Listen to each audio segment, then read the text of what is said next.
Welcome to Season 6 of the Stories in the Cemetery podcast. This season, we're shaking things up a bit with deeper questions into the paranormal. And to do that, your host, Nicholas McGurr, has invited the owner of Alman Paranormal Research, Joshua Alman, to be his co-host.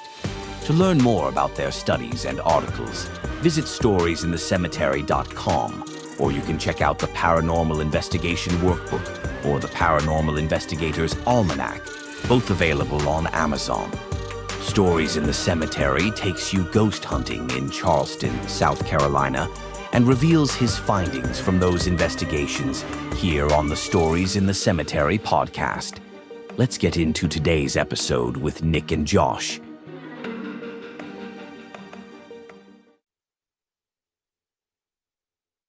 All right, everybody, welcome to episode 59. We are almost to 60.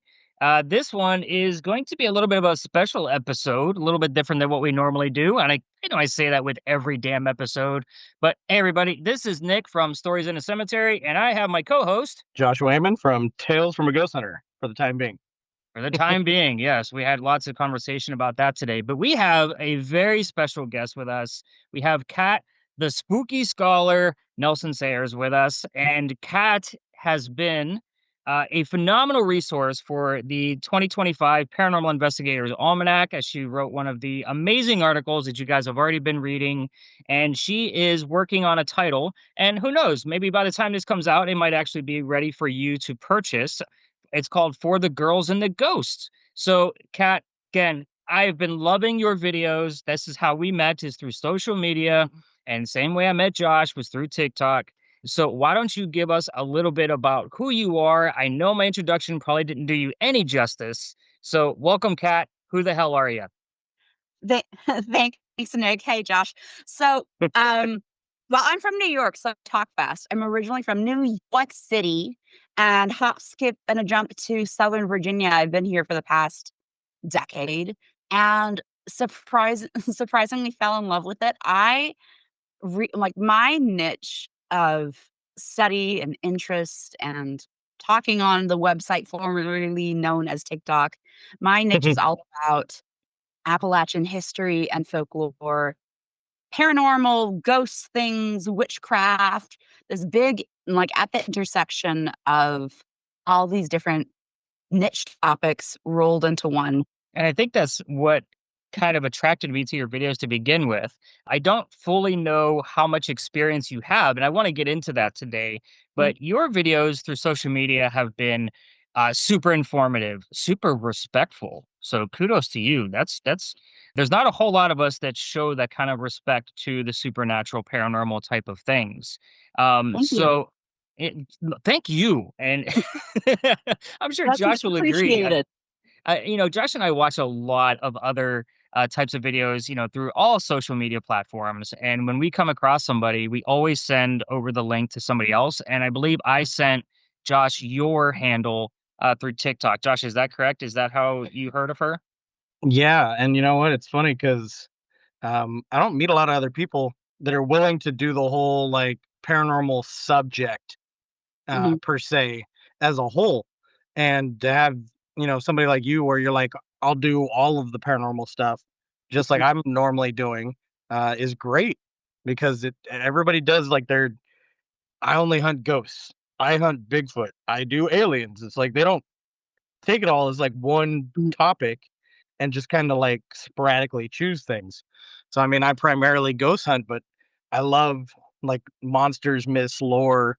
Appalachia is such a crazy area of the world for all of that. So it's great that you have kind of a focus in all of it. So Thanks. I Thanks so want much. to kind of put this in a different light though, because again, as far as Kat, your history with what you actually do, are you just researching? Are you out in the field? Do you have equipment? Are you like what's the deal? Like, talk to us. Like, what are your other I guess skills? Yeah, so I think I'm coming more from the academic side of things. Love it. So I've talked about this on my channel. I think I've talked about this with you, Nick, a little bit. But the college that I went to is this teeny tiny historic like historical all women's university in what to me at the time moving from New York City seemed like the middle of nowhere. Turns out it is so haunted, which is hilarious. You wouldn't think it. Um, and so the school itself has been around for almost 200 years, and it sits at the crux of all these different overlapping cultures. It has a history of being on indigenous land. It has a history of Southern Black individuals. It has a history of, both rich and poor Appalachia, on top of being a place that's so transient. Colleges and universities have that nature of you have people cycling in and out for schools, and every single person that passes through, or at least the majority do, form a short term but powerful connection with that location. And so you have someone who's there for just a couple of years, but already feel so intertwined, or like they give a part of themselves to that place. And for a hodgepodge of reasons, call it, from tragedy to, even to happy reasons, people leave their mark.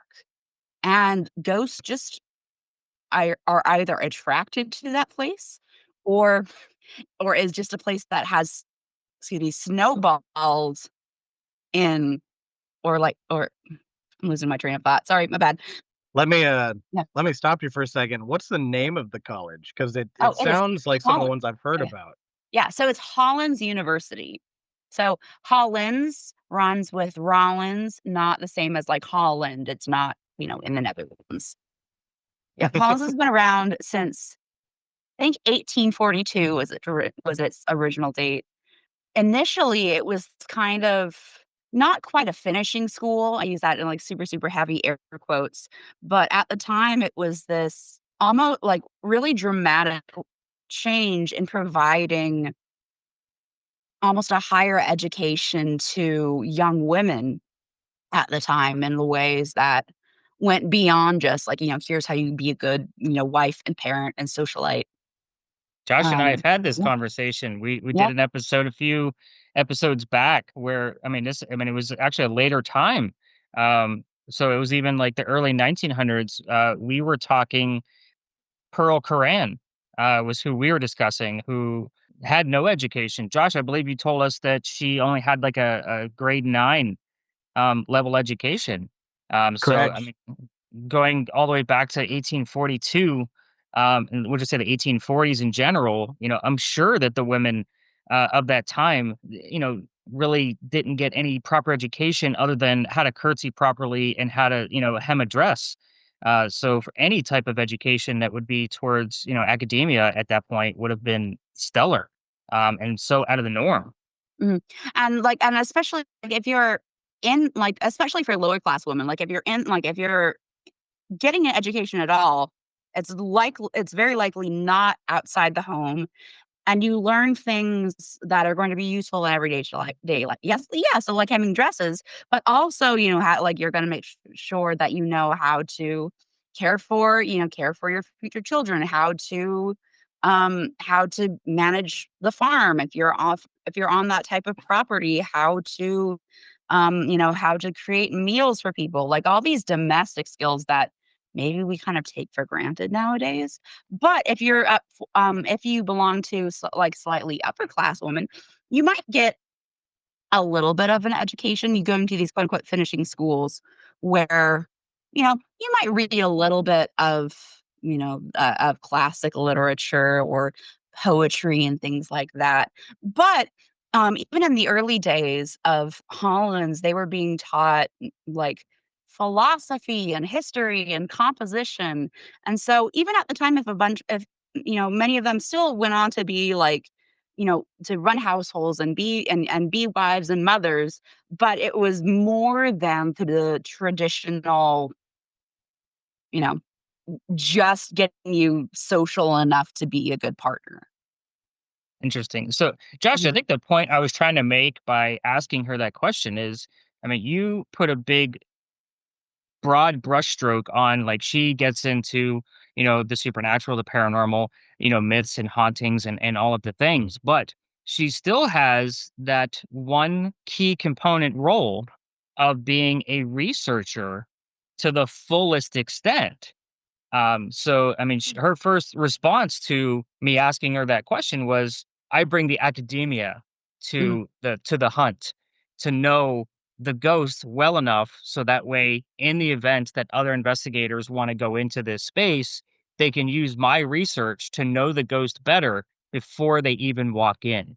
And that's what I love about like where we are at right now. Just looking at the three of us together on Mhm. screen. I know this is going to be primarily audio, but we primarily have that type of job between the three of us. So we have the academia portion coming from Kat. We have you looking at the sciencey nerdy shit coming on your end, and then I'm here to be the interpreter to put Mhm. both of those pieces together.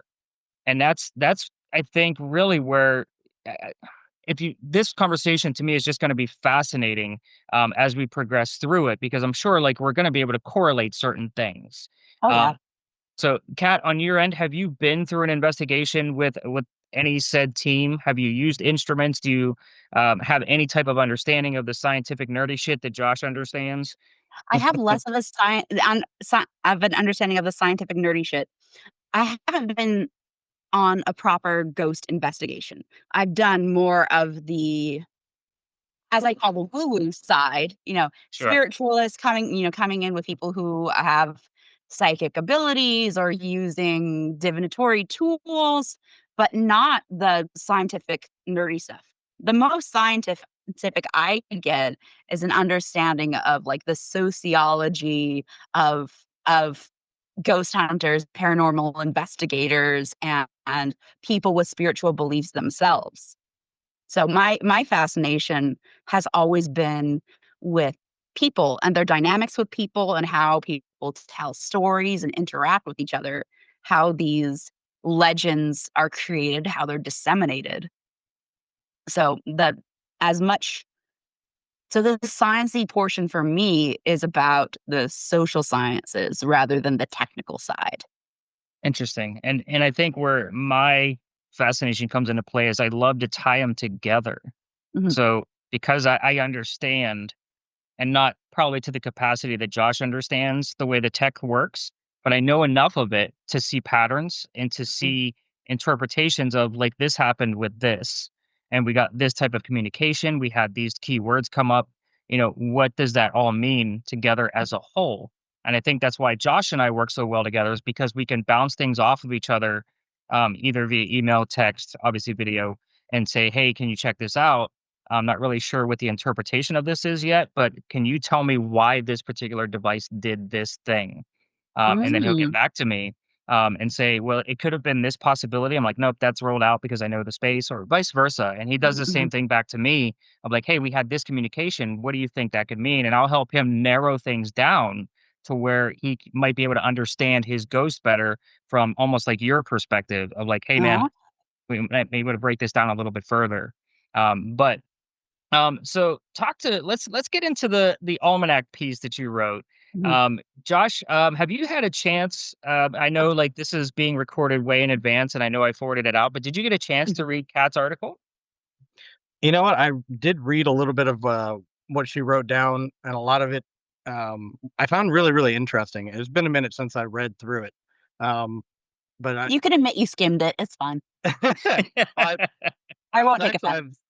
I actually skimmed quite a bit of the stuff you wrote. And it's funny because I was just looking at you have the article you wrote for the university on the hauntings at the college you went to. So Yeah, you've done a lot of writing, and I mean, just going yeah. through like your link tree, there is so many different articles, and again, it's a wide variety of different things. Mhm. Um, but you definitely brought a very interesting take to kind of like modern investigation Thank because you. yeah, it takes it to a completely new level. I mean, you get a lot of these teams that they go in and they walk around in cemeteries and they hop around on the gravestones and do all sorts of stupid Oh my things. goodness. And your take on things and how you you wrote it all out and gave people like kind of a rules and regulations of what they should be doing, is, it's a breath of fresh air and something that I hope that a lot of people take to heart. Thank you. I didn't think about it like that as a, like, here's rules and regulations. I was thinking about these are old traditions, these are old beliefs that were so important to folks's, lifestyles, 100, 200 years ago. So I was so I was excited to bring this piece of history to the table, but I'm so glad that you have this take of like, no, actually, like, these are things that we should keep in mind both for our own, sanity, like, I was surprised how many different superstitions there were about having a ghost climb onto your back and follow you home, like, for our own sanities and that purpose. But things to keep in mind because there we have to respect the dead the same way we respect the living, no matter, like, what physical state we're in. Absolutely. Like, otherwise, you just don't wanna piss people off. Right. Yeah. And I think I looked at your article as an ethics piece because I mean, like you both just said, I mean, we see investigators or hobbyists, as I like to call them, and they're running into these locations where um, it needs respect and an ethics piece. It's almost like I'm sure you guys have seen it, but it's the video of the mom handing her son the very hot boiling pot of water, and the kid's Mhm. trying to take it from the bottom, and she says, Yes, I've "Hot seen at the bottom." it's hot at the bottom. The right, bottom's hot. The bottom's right, hot. and The bottom's hot. And they finally go, "Oh, okay." but your article kind of reminded me of that type of mentality of like why, and I don't want to say like why do we have to teach this. But we have to teach this because of all of the hobbyists and those, we'll call them charlatans because there's a lot of them that are just running around with, "Oh, I paid for a $15 K2 meter. We're going ghost hunting." And, and that's, they're running all over these cemeteries, which I'm not a huge believer that they're always going to be haunted. But at the same token, it is a place of rest. Mhm, One day we're all gonna be there. Do you mhm. want somebody stamping around on your grave? Yeah, You and, like, know? this is a sacred space. Don't be a dick. Right, It's exactly. like you wouldn't go to, a religious building and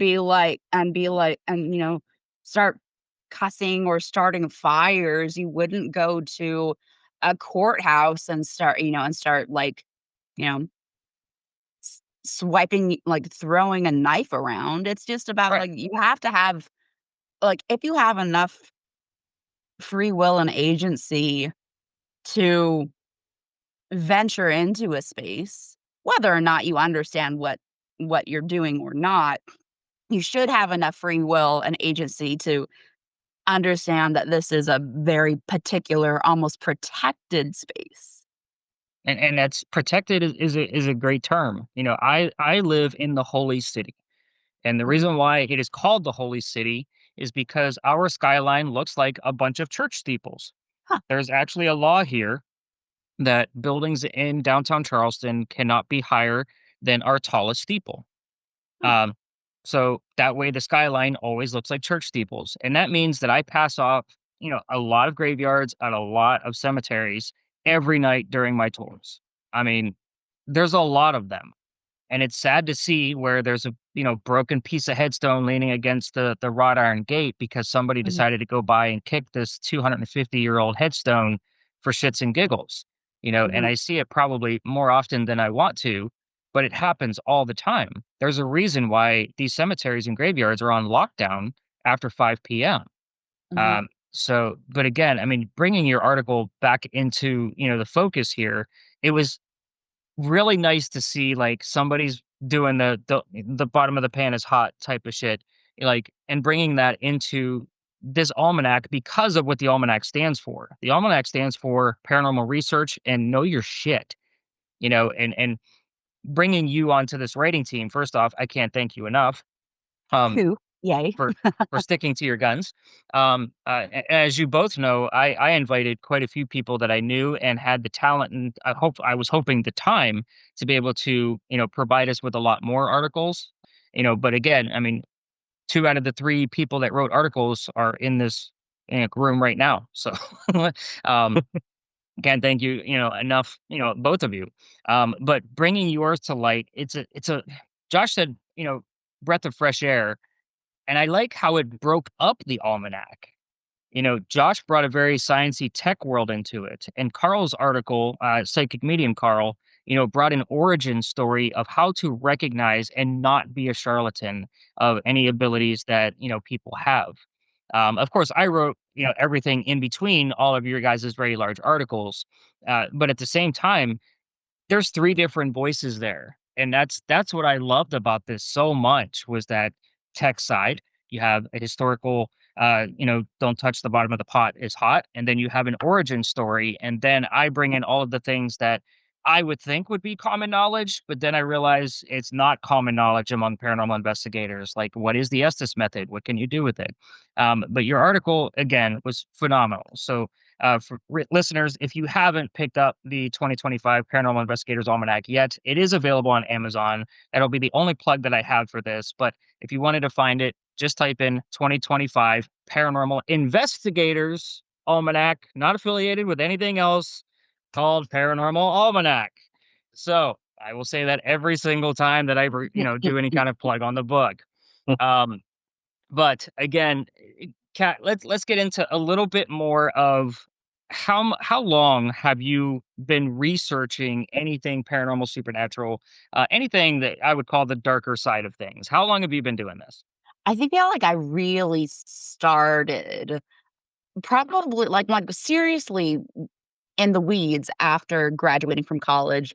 I think I was in the middle of law school where I said I really want to be creative again because it was just sucking the life out of me. I'm sure. I like really being creative again. And interestingly, I was going to law school at a different historical campus. Like sidebar, I walked to like the law building past the place past the place that used to be stables for General Robert E. Lee's horse. And I asked somebody once, I said, why are these old stable doors always open? Doesn't it get cold? And they said, oh, actually, the legend is that they have to be, they're always open so that Robert E. Lee's horse, whose name I can't recall, can go in and out. And my old roommate said that she has heard like hooves, Monty Python on coconuts clapping through the town at night. So ironically, I went from one haunted university to another haunted university. Not sure if that was unintentional, but yeah. So I really started with researching my haunted college in law school during the pandemic when I really wanted to be creative. Initially, it was this, I just, I'm going to do a little bit of Googling to, I wanted to fill in Traveler. Yes, Traveler. Thank you. Traveler, the ghost horse. Did you seriously just look that up? Thank you. Thank you. Yes, You're yes, like- I did. You're like You're my like- mom on a Christmas story who says, That "What is would the have been name too of the cool. Lone Ranger's cousin's horse?" Ding, ding, ding, ding, ding, ding, ding, ding. If that's copyrighted, I'm so sorry. You're Yeah, like, I I'm even- just desperately trying to avoid one copyright issue, and this bitch just landed me on another. Where did you even read that? Where did you send that to her from? Huh? There's a chat Our chat Psychic Week. feature. That too. Yeah, You guys left me out of it. Thanks. we're talking back and forth. You should be able to see it too. You're just old. Dude, I'd say shut the barn door, but apparently Robert E. Lee's horse needs to come out. You know what sucks about that? If I were to ever be in that area and the ghost sound is the clip clopping of horse hooves going through, I live with that every day. It wouldn't even register to me because I'm in Charleston. Like if I You're heard just that, like, oh yeah. I'm like, that's just normal background noise. Like what the hell? It's on cobblestone and everything. Nick got run over by a That's horse just Todd. today. That's Todd. I say hi to him on the corner. Like Todd's not there, and he's like, oh yeah, that's right. Todd's a ghost. Yeah, it's just becomes part of life. So, So how far do you want to take? Like, do you have the desire to go on an investigation? Are there questions that you would like to ask Josh and I about maybe a piece of equipment or how we go about doing things? Like, where do you want to take like all of this research skill that you want that you Well, have? yes, first what I'm doing is, like, I've written the first and second draft of my, this is a nonfiction book for the girls and the ghosts, and it's not just a compilation of the ghost stories, it's also a deep dive into, the history of these locations, a study of how folklore is like, how and why folklore is created in small Mm, communities. I talk about trauma, like how people react to trauma and how that goes into storytelling. I've next been question. really lucky in talking to, you know, past and past students, getting their stories, getting their ghostly experiences, and I'm just compiling that into one big, giant beast of a project. All right, what questions do I well, yes, I mean, I would love to go on a ghost tour investigation. I haven't been on one just because I don't have any, local friends who have that particular weird niche like I do. Yeah, but I mean, I'm sure between Josh and I, we probably know somebody in your area Mhm. Yeah, where we you could, like, could, or just like road trip, you know? yeah, you know, well, you're gonna road trip to go see Josh, right? All the way out Oh, there yeah. in Maybe California. give it a couple months, Yeah, maybe. she's gonna be Yeah, walking there. when things Yeah, aren't on fire. I'm gonna be, Tom Hanks in it. Forrest Gump I'm gonna be Forrest Gump in it, the car. Wow. And you're gonna do that solo because I won't be coming on that trip. I've just It wanted to that run. that's okay, it's 'cause he's too old for it. Your knees start to go first. Wow, everybody. I'm such a hypocrite, I have terrible knees. Beat up the old guy. It's fine. It's as bad as my kids beating up on the old guy all the time.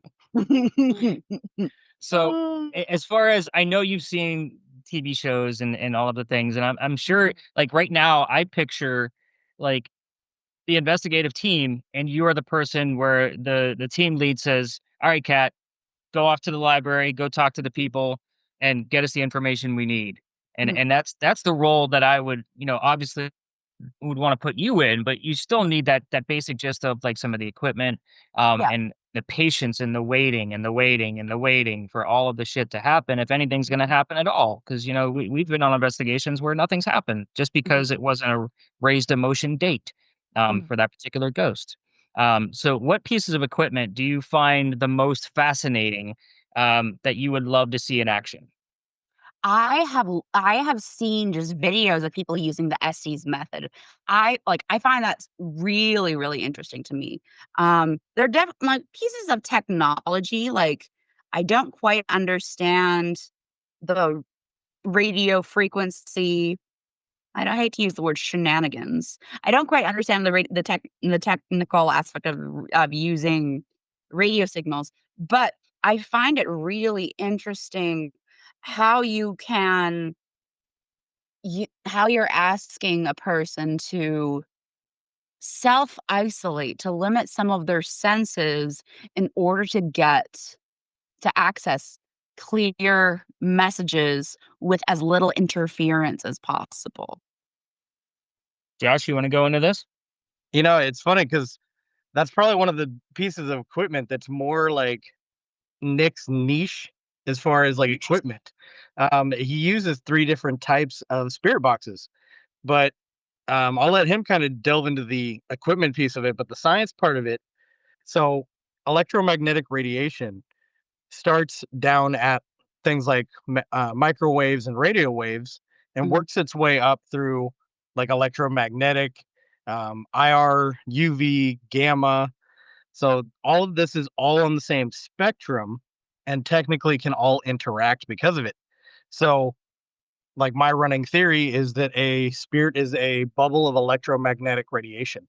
So, it being able to affect radio waves in a way that the spirit box does, where you can hear voices and something talking back and forth with you, mm, really kind of works. far as like a running theory. So it makes a lot of sense that they'd be able to kind of interject and manipulate that signal, or kind of force their voice or their current in to where they can speak and you can hear what they're saying. Hmm. Like I said, I'll let Nick kind of break down the equipment piece of it because this is something he's very familiar with. So I just want to the say really quickly that I'm like, this is really helpful for me to understand because my husband hates it when I try to explain paranormal and spiritual things to him, and I just don't have the language to do it. And he'll be like, "Oh, how did you end up, seeing that or communicating with that?" And I just have to be like, "Vibes." He's like, "You vibes. can't give me more than that," and I'm like, "Energy." Just Sorry, tell him energy. We're off. tell, God, I tell hate him that your term. electromagnetic field spoke to the other field. There you go. Cool. I'm just gonna start throwing in terms to be I like the term mind bullets. Like,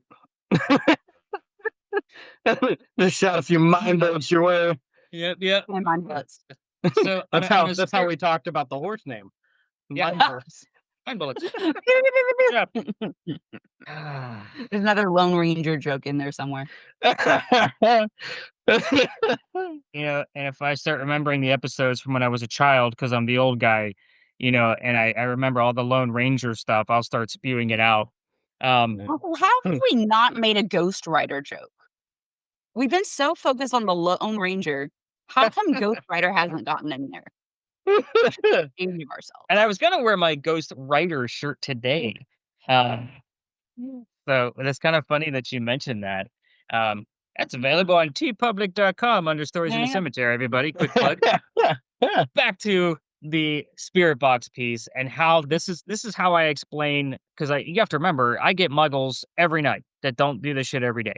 So I explain it to them first off that when you're watching your TV shows and the spirit box is going as fast as it possibly can, and then they think they get a voice, they throw whatever they think they heard up on the screen trying to convince you of the same thing, and nobody ever gets the same thing that Zach heard. Oh, did I say his name out loud? I sure as hell did. But in my yeah, why you guys all try not to laugh. So but what I tell my folks is that when they do that, there's no way for them to disprove that it wasn't just radio chatter coming through. So my theory behind it, negative. yeah, there's no way for them to do it. So my theory behind this is slow down the sweep rate so it's not going as fast and actually allow the radio chatter to come through to see what you hear coming from song lyrics, commercials, DJs. If you can make out a word or two and you can piece together a small sentence that makes sense specifically to that space, like a date, a name, somebody's occupation, and those things start to tie together, I don't believe in just a coincidence. So it's almost like treating it as like like Bumblebee from Transformers because he didn't have a voice box. So he uses the radio to speak to his human friends on Earth. It's the same principle when you're listening to a spirit box that slow, on the slowest sweep possible, which to a muggle seems very fast. But with that said, you'll notice that the pattern isn't perfect. It's not like a metronome. It actually breaks apart based off of the signal of the FM frequency coming through and allowing that extra syllable to come through along with it. So every night, I usually we'll just say I have a full team of 10 people, which is the most amount of people that I take. And I have all three spirit boxes going out, plus a word generator. I have all three spirit boxes set up the exact same way. And I want these muggles to tell me what they're hearing from the song lyric. I don't care that it was Taylor Swift. I want to know that she said she'd write my name because now I have the word name. I'm looking for the three N's, names, nouns, and numbers, things we can verify.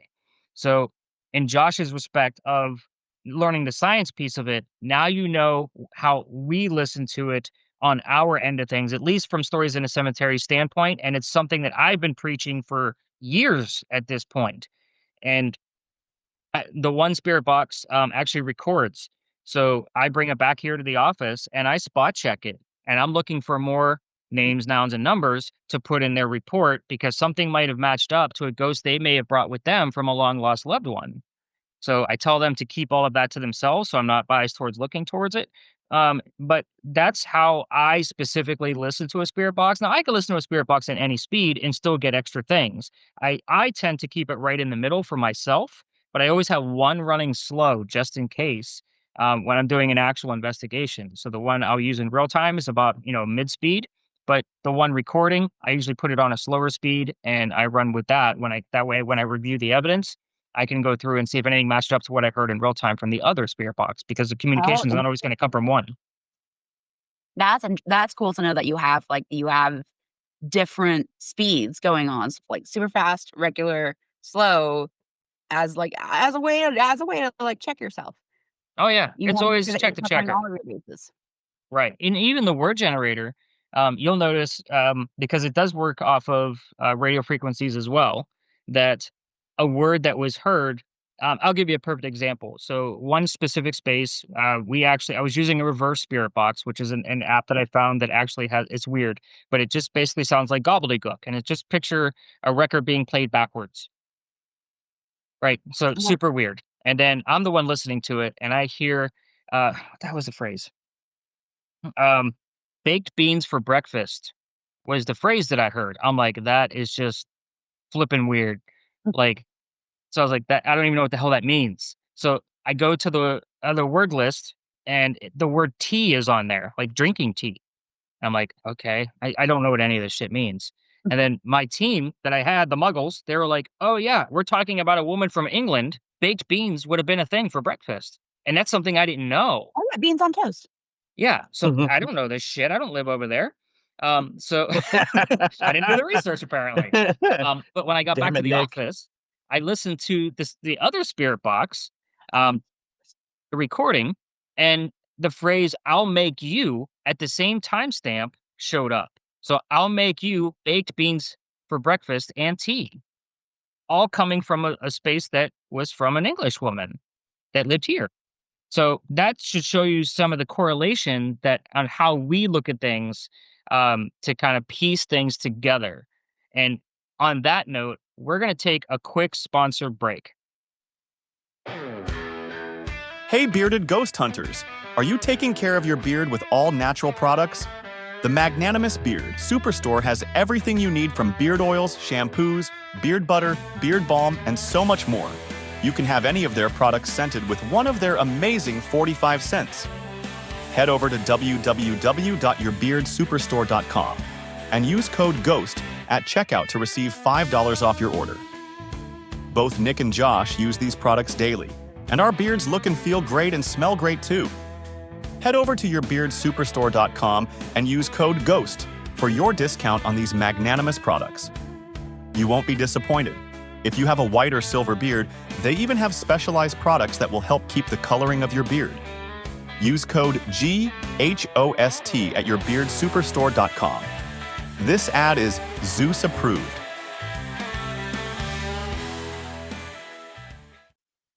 All right, folks, we are back. Thanks again for allowing us to put sponsors in the middle of the show.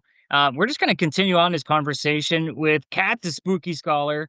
So Josh, I think you had some questions for Kat. I was just like drilling her over like ghost hunting stuff, and you're over here like with the full research. So what do you have? So I was reading further into some of her writing has a lot of ghost hunting and myths, legends, lores, history, but she's got like links to 1,000 different things where she's written articles all over the place. So I mean, you've been writing for quite a while, from what I can tell, and you've done articles from like fashion, history, ghost hunting. You did an article on your school for the ghost stories there. Like, what is the spectrum of like things you've written articles about? Yeah, so I've been writing for a long, long, long time. I come from a creative writing background, like creative writing as well as like research and nonfiction. So when I was 14, so I was a junior in high school. So I was in this playwriting workshop for high school students. This was Stephen Sondheim's nonprofit, because remember, I'm from New York City. And throughout this workshop, we saw a lot of plays, we read a lot of plays, and ultimately wrote our own 10-minute plays that were performed in a local theater. So I'm technically a Broadway playwright. Nice. And I Hollins also has a really big creative writing program. So the person who wrote Goodnight Moon, Margaret Wise Brown, she was a Hollins alum. So when I was in college, I ran a music and lifestyle blog, and I was going to the weird indie concerts in Queens, and I get back at like 3 a.m. and my mom would say, "Oh, what bands did you see tonight?" As if either of us knew of them beforehand. So, and I have to like censor myself and say, "Well, I saw T Bitch, Slut Magic."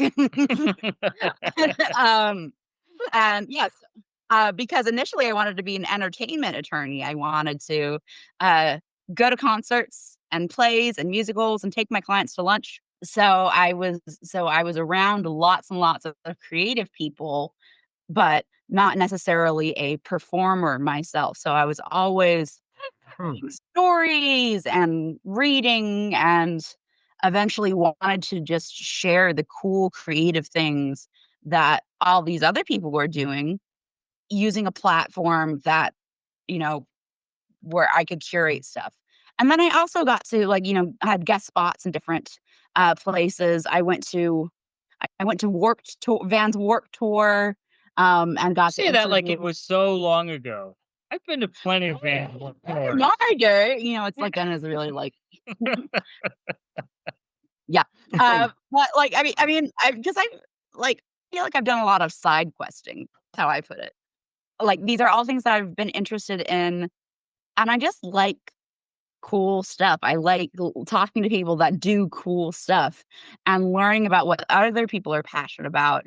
And with friends or followers or whoever, I really enjoy connecting people to other things that they might be interested in. So yeah, so I've written about fashion. I've written about music and done creative writing things for myself. I'm also like a project I've set aside is, a fiction novel that's inspired by folklore.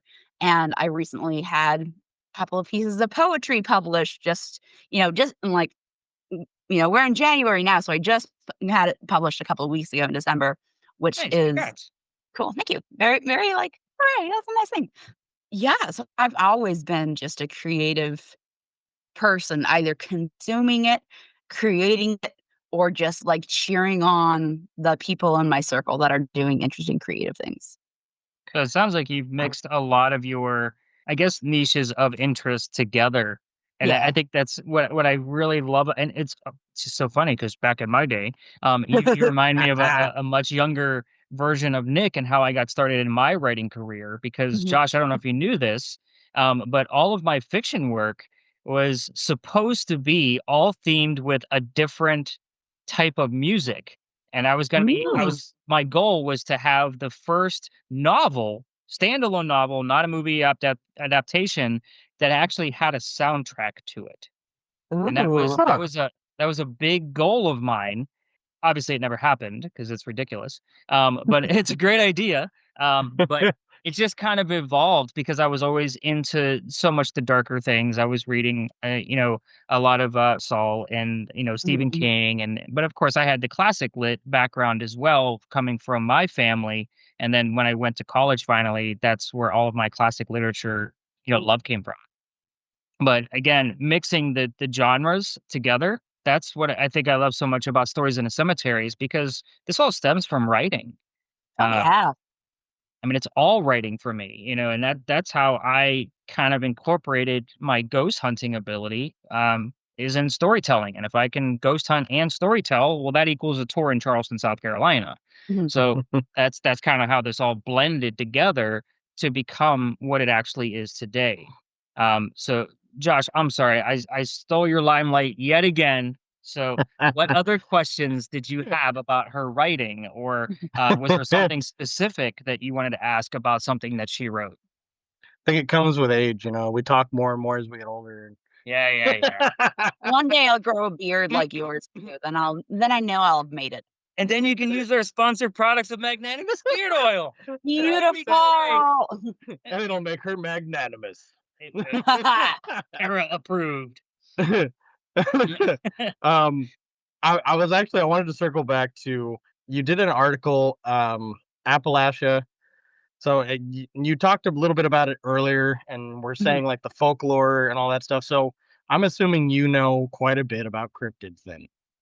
Yeah. Are we gonna talk about Alman, West Virginia, and well, Jersey Devil up in my home state. New York City doesn't have like its own like I'm sure there are spooky stories in New York City, but it doesn't have its own spooky culture the same way that other places Josh do. is going to find it. He's going to look You it know, up right I was- now. Well, Oh, did I tell you that okay, I probably didn't tell you this, but I will now that so I lived in a teeny tiny apartment growing up. That's actually 2 studio apartments combined with Wow. less square footage than you can imagine. But one of the apartments my parents secured because the lady had died. So they went, well, an opportunity. The lady next door died, and they went like, well, that's ours now, and combined the 2 apartments.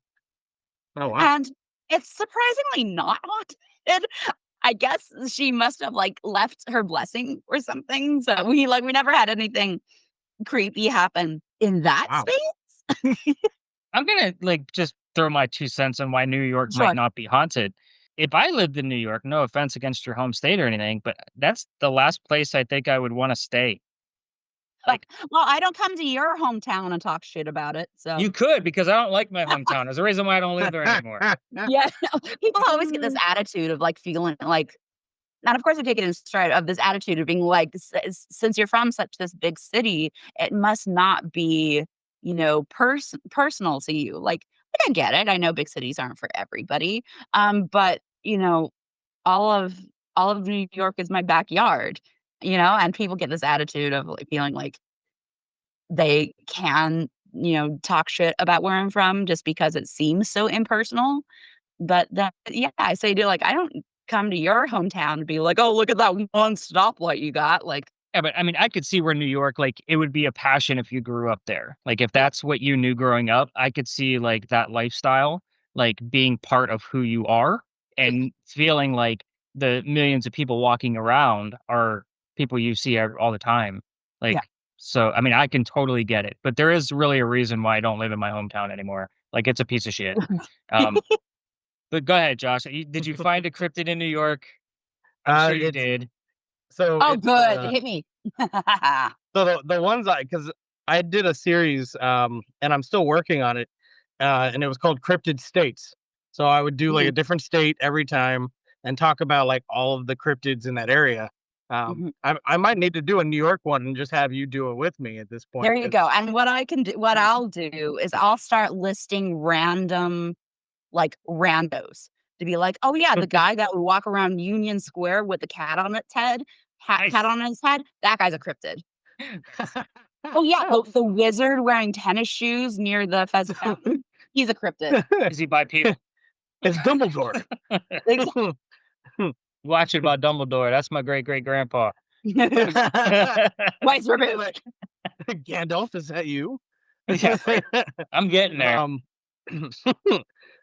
But yeah, they actually do have so you have Bessie, so it's Lake Erie, which is like you're Nessie because or just United States general, like we suck at naming things. Like there's like 1,000 like Nessies, and they're all just like Bessie, Jessie, Ceci. Like it's like what you couldn't name it something else. I mean, like you go out to like the Philippines and their versions of Nessie and everything are called the Ogopogo. Like it's like we couldn't have gotten more creative. We're just like, oh well, it's called this, so we're gonna add a B. And well, we're copy. really creative, in naming things. Where you've got places like New York, New Jersey, New Mexico. Right? Oh, but yeah, so you guys got that. You have something called the Beast of Sherman. There's the Cardiff Giant. You also have Champ in Lake Champlain, which is like one of the only Nessie like type creatures that was named something other than something with an Essie. There's something called the Flying Head. So that's I can't even pronounce this word. Giant rat. That sounds like a New York thing. Well, I'm seeing, okay, well, in two forms. The rats in New York City get huge. Like, they could be cryptids in and of themselves. And when you have people from unions protesting outside of certain corporations and businesses, they will take a big inflatable rat and just park it on the side. So maybe Cool. that's what you're referring to. Maybe not. I mean, this is just like a quick search. That somebody else put ugly mermaids, so I guess you guys have ugly mermaids. That was my nickname in college.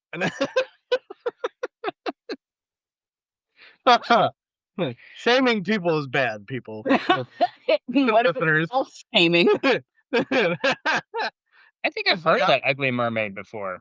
I found some really weird things as I've been doing my journey through cryptids. I found mud mermaids. That was an interesting story.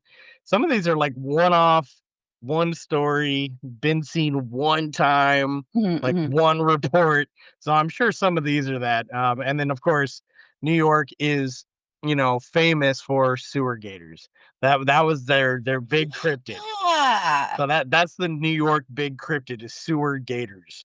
So maybe Ninja Turtles. Who knows? Yeah. Oh, yeah. What about Ninja Turtles? Interesting. So obviously, Kat, you've done a lot of writing, which was why I invited you into, the writing team of the Paranormal Investigators Almanac.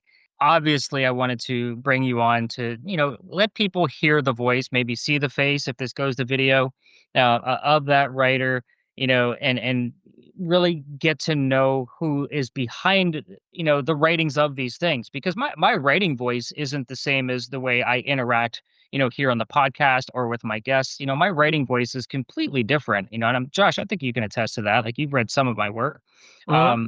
So, I mean, when you get to know like who's actually writing something and why they do it, it has a bit more meaning behind it. Can't thank you enough for being part of the Investigators Almanac, and providing some of those advisory pieces as we kind of went through some hurdles in creating this almanac. So that was greatly appreciated as well.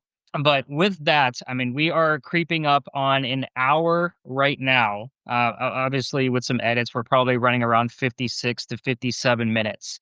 But Kat, what is it that you want to get out of all of the writings that you're doing, the knowledge that you're gaining? Like, what is the end game for what Kat the Spooky Scholar wants to get? I really just want to share what what I found. There are a lot of things, like, there are a lot of topics that have been covered before, which is great. But I really think that there are some areas that just have like that I would really like to be the building block in some aspects for people to come in and say, "Oh, that's great, but let me find something else. Let me lend my voice." Or someone saying, "Okay, that's a good thing to build on, but let me come at it with my unique perspective." Or, especially in the marginalized communities, to say, here's let me amplify. If I can at all be a platform to amplify other people's voices, to take what I have and run with it, I would really like to be able to contribute in that way, to further study, to further understanding, bring more people together. Nice. And I love that because I think that's a lot of like how Josh and I's relationship works. So I think I don't want to say I'm in his interpreter. I have a teaching background, in training people So when he has, a thought process that I understand and I don't feel like it's coming across, either here on the podcast or, even through our conversations and writings and things like that, I feel like I help him interpret what his idea actually is. And when I don't understand the sciencey part of shit, that's when I go to him and say, "Dude, I don't get this. Explain it. Like, how Mhm, does this mhm, work, and why would it work?" And I think that's how we came together is because our theories actually complement each other, in retrospect, and it was fascinating to actually watch that come to fruition of what we've done, separately on opposite sides of the country. mhm, So not to say that I'm living your dream right now, because Josh and I are doing exactly what you want to get out of this. But I always ask mhm, folks, when I run into somebody that's in the field or has, a role in the field, what's your why? Like, what do you want out of this? Like, I mean, I've even asked Josh during his initial interview, like, what do you want? Like, I mean, I know what I want out of this. I mean, I want answers. I want full blown conversation from the other side that I can prove and verify.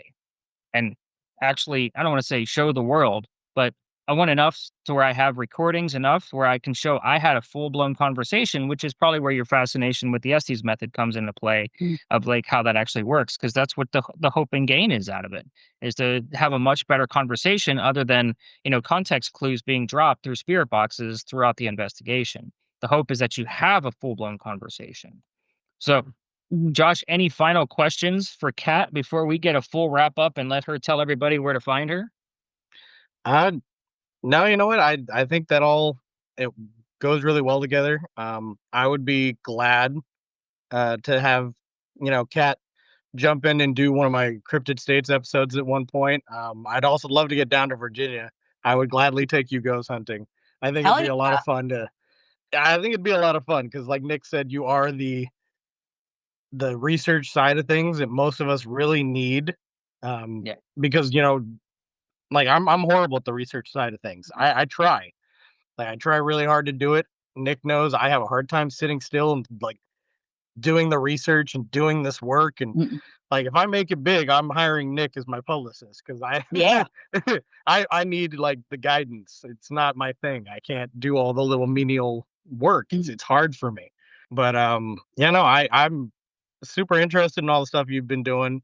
I hope to see a lot more of it. And I'd love for everybody else to be able to hear and see a lot more of it. So where is it that everybody can kind of find all of your stuff?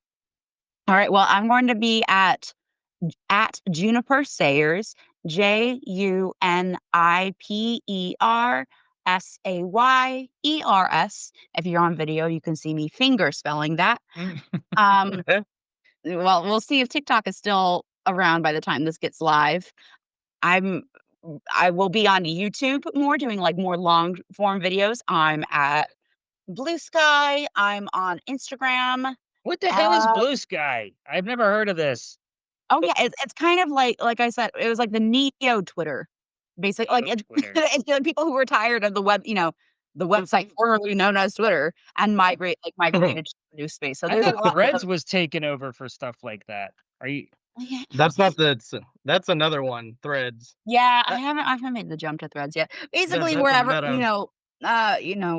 like Crystal Ball, all of things. If you search for Juniper Sayers, that's where I'm at, lurking, probably, making terrible puns and just trying to share my niche interests with other people with similar niche interests. And where will we be able to find your book for the girls and the ghosts? Well, if you deposit a poppet filled with wormwood at a crossroads on the night of a full moon, Ah, that's great. I love it. then you will be able to receive it in 5 to 7 business days. Well, when when I finish the damn thing. I need you to now make a video about your book, and it needs to start like that. Okay, so The opening line. Thank we're you for already running long, so I will give you poppet stories later because I have a few. Nice. Thank you for the wormwood. You're welcome. You can also use it in absinthe. Oh, There you yeah. go. Yeah, I'll take too that much payment. causes hallucination. As I'm working on a video right now about like different controversial herbs, not those herbs, but other herbs. That's really funny because I've actually heard a lot about absinthe and how like it really doesn't have the hallucinogenic effects people think it did, and they Uh-huh. just kind of like, yeah, it was kind of just like a, what is it? They said it did that because they didn't want people drinking it because it was Hmm. really cutting into like other liquors because it was a lot Oh. stronger and it's a lot cheaper to shot one of those instead of 3 shots of whiskey or Yeah. This is the reason why I'm not in journalism, because the rhetoric changes for everything for another purpose. Sorry, that's my own prerogative. dude. But There's anyway, I'm sure there's a whole lot more to that story. And again, because the only thing I can think of, I don't even remember what movie it was, where somebody drank absinthe and they saw the green fairy coming up. What Oh. movie was that? Maybe it's an old guy movie and it was a silent picture. And I don't. Anyway, I was I'm also gonna thinking end. arsenic and old lace, but that's not quite. Maybe it sounds similar to abs. Now, Arsenic and Old Lace was that was actually originally a play. There's no absinthe in Yeah. that at all. Yeah, maybe it just I was thinking. Actually, I did that Uh, play in high school. Anyway, Anyways. anyway, let's end the episode, guys. Thanks so much for listening. This has been episode 58, and Josh and I will catch you again in 2 weeks with another pretty badass episode. We got some really cool stuff coming, so make sure you subscribe on Spotify, and we will talk to you later. See you on the next story.